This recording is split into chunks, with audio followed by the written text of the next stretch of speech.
আসসালামু আলাইকুম এভরিওয়ান, কেমন আছেন সবাই? আজ বাইরে অনেক বৃষ্টি। চলুন বৃষ্টির দিনে খিচুড়ি খেতে কার না ভালো লাগে। প্রথমে আমি ইলিশ মাছ বের করলাম। ইলিশ মাছ ভালোভাবে ভেজে নেব। হলুদ, মরিচ, লবণ, জিরে গুঁড়ো সব মাখিয়ে তারপর মাছগুলো সব ভালোভাবে ভেজে নেব। কারণ আগে থেকে মাছগুলো একটু নরম ছিল, তো তাই একটু।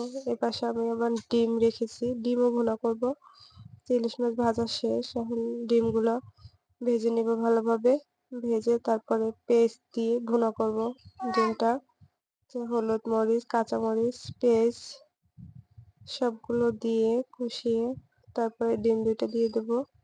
ডিমও প্রায় হয়ে গেছে আমার।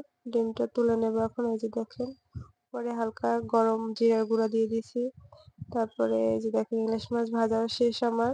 মাছটা আমি ভালোভাবে ভেজেছি। এপাশে আমি কড়াই বসাই দিছি খিচুড়ি রান্না করার জন্য। পেঁয়াজ, কাঁচামরিচ দিয়ে দিছি। এখন ভালো করে ভেজে নেব। ভালো করে ভেজে তারপরে মশলা দিয়ে দেবো এর ভিতরে। আদা আদা দিয়ে দেবো, জিরে দিয়ে দেবো। তারপরে যে ডালটা দিব, ওটা আগে আমি ভালোভাবে কষিয়ে নেব। এই যে ডালটা দিয়ে দিলাম।